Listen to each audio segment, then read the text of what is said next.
जन्म लोगे तभी तुम राज्य के अधिकारी हो सकते हो। ऐसा डांट करके उसने भगा दिया। ध्रुव जी महाराज बहुत छोटे बालक हैं, लेकिन इतना बात जरूर उनको समझ में आ गई कि मेरी जो विमाता है, छोटी माता, वो कहना क्या चाहती है। वो यही कहना चाहती है कि राज सिंहासन पर तभी बैठोगे जब हमारे गर्भ से जन्म लो। दौड़ते हुए रोते अपने माता के पास जाते हैं। सुनीति अपने महल में बैठी हुई है, बच्चे को रोता देख करके तुरंत जो है उठ करके गोद में उठा लेती है। क्या बात है, क्यों रो रहे? उन्होंने बताया कि जब मैं वहां गया था पिताजी के पास गोद में जाने के लिए, तो जो हमारी छोटी माता हैं, उन्होंने उनके गोद से खींच करके हमको नीचे गिरा दिया, अलग कर दिया, और कही कि तुमको यदि सिंहासन पर बैठना है, महाराज के गोद में बैठना है, तो तुमको हमारे गर्भ से जन्म लेना पड़ेगा, तभी तुम राज्य पर बैठ सकते हो, राज्य गद्दी पर बैठ सकते हो। जब उन्होंने ऐसा कहा तब उनकी माता परम विद्वान। सुरुचि का अर्थ होता है जिसकी सुंदर रुचि, और सुनीति का अर्थ होता है जो नीति में सुंदर। राजनीति में बहुत सुंदर थी, राजनीति का संपूर्ण ज्ञान था। उन्होंने तुरंत अपने पुत्र से कहा, बेटा कोई बात नहीं, हाँ, लेकिन एक चीज है, यह जो प्रक्रिया है यह तो ईश्वर के अधीन है। किसी को गर्भ से जन्म कराने का कार्य ईश्वर का है, इसलिए तुम जाकर के ईश्वर की आराधना करो, और ईश्वर चाहेंगे तो तुम सुरुचि के गर्भ से उत्पन्न हो जाओगे। छोटा सा बालक है, माता ने मार्ग बताया और उसने जंगल की ओर चल दिया।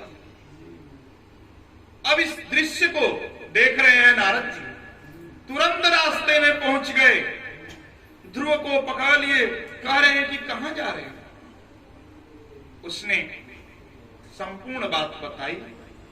नारद जी उसको रोक रहे हैं, तुम जंगल में जा रहे हो तपस्या करने के लिए, नाना प्रकार के हिंसक जीव हैं, अनेक प्रकार के जंगल में कष्ट, कैसे रह पाओगे।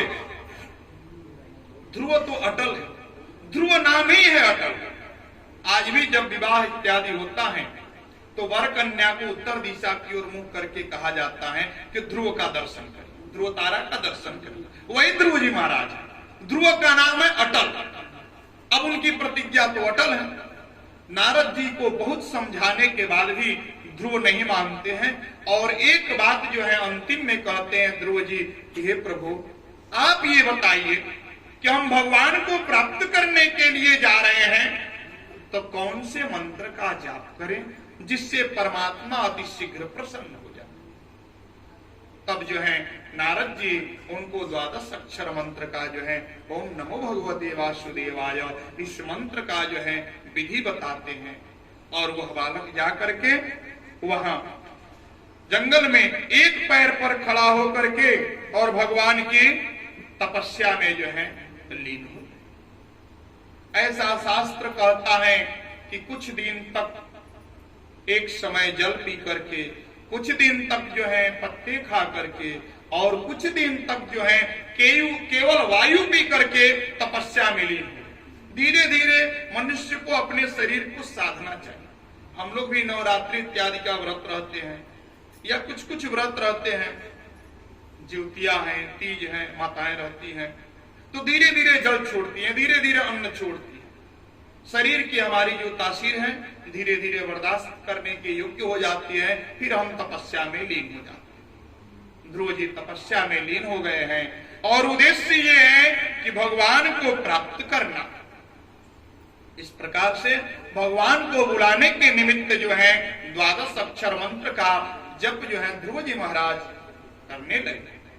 आइए हम लोग भी भगवान को याद करते हैं। ऐ भक्त वत्सल भगवान चले आइए, ऐ भक्त वत्सल भगवान चले आइए, ऐ भक्त वत्सल भगवान चले आइए, ऐ भक्त वत्सल आकर के भक्तों को, आकर के भक्तों को छवि दिखलाइए, दिखलाइए, ऐ भक्त वत्सल भगवान चले आइए, ऐ भक्त वत्सल भगवान चले आइए, ऐ भक्त वत्सल भक्त प्रहलाद ध्रुव द्रौपदी की रक्षा किए, भक्त प्रहलाद ध्रुव द्रौपदी की रक्षा किए, भक्त प्रहलाद ध्रुव द्रौपदी की रक्षा किए, भक्त प्रहलाद ध्रुव द्रौपदी के रक्षा किए, ग्राह कुमारी गजराज को सुरक्षा दिए, ग्राह कुमारी गजराज को सुरक्षा दिए, भक्त प्रहलाद ध्रुव द्रौपदी की रक्षा किए, भक्त प्रहलाद ध्रुव द्रौपदी की रक्षा किए, ग्राह कुमारी गजराज को सुरक्षा दिए, ग्राह कुमारी गजराज को सुरक्षा दिए, असुरों को लुभाए जो असुरों को लुभाए वो छवि दिखलाइए, ऐ भक्त वत्सल भगवान चले आइए, ऐ भक्त वत्सल भगवान चले आइए, ऐ भक्त वत्सल ग्वाल बाल संग खेली गोपी संग रास किए, ग्वाल बाल संग खेल गोपी संग रास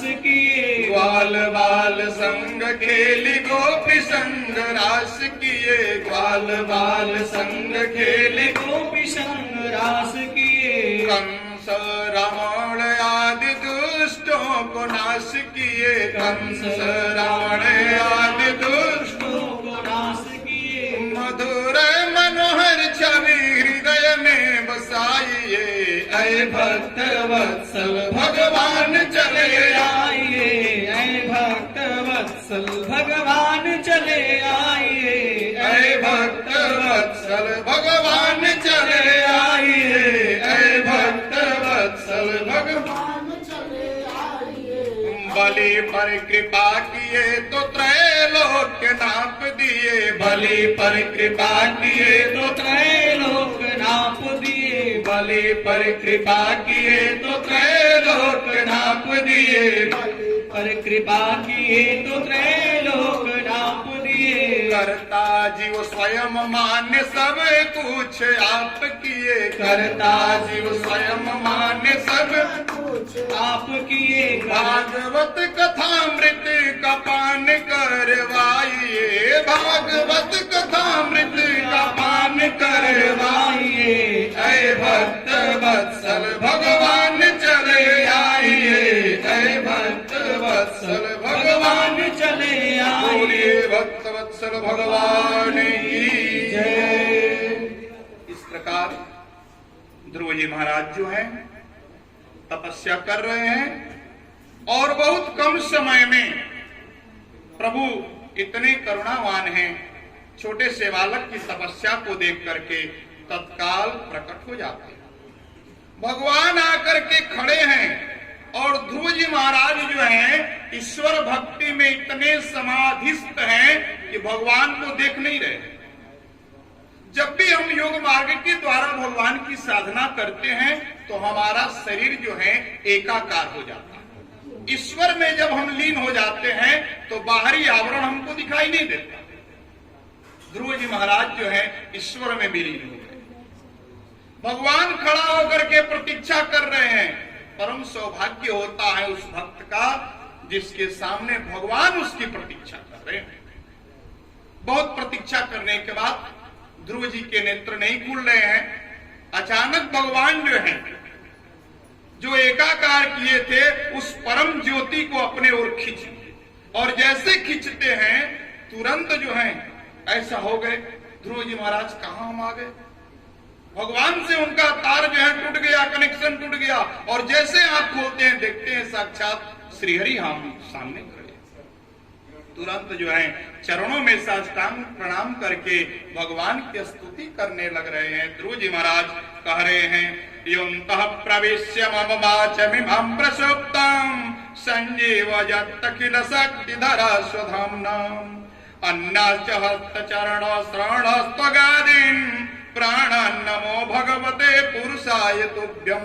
योऽन्तः प्रविश्य, जो हमारे अंतःकरण में प्रविष्ट करके ईश्वर हमारी समस्त कामनाओं को नष्ट कर दिए, जिन्होंने अपनी अंतरात्मा में हमारे अंतरात्मा को जोड़ दिया, ऐसे परम साक्षात श्री हरि हमारे सामने खड़े हैं। हे प्रभु, मैं आपको बारंबार प्रणाम करता हूं। ध्रुव जी महाराज से भगवान कहते हैं कि क्यों हमको बुलाए, कुछ वर मांगिए। और भगवान के जो है मधुर मनोहर छवि को देख करके ध्रुव जी इतने मंत्रमुग्ध हो गए, उनकी कामना ही समाप्त हो गई। उनके मुख से कुछ आशीर्वाद नहीं निकल रहा है, कुछ मुख से वरदान नहीं निकल रहा है, लेकिन भगवान तो सब कुछ जानते। तुरंत भगवान जो है उनके सिर पर अपना वरद हस्त रख करके और उनको जो है उनकी कामनाओं के अनुसार जो है वरदान दे करके अंतर ध्यान हो गए। भगवान के चले जाने पर इधर जो है बहुत दिन बीत गया था। महाराज उत्तानपाद, देखिए जब ईश्वर की कृपा होती है तो चारों तरफ से कृपा होती है, और जब ईश्वर रुष्ट हो जाते हैं तो चारों तरफ से विपदा।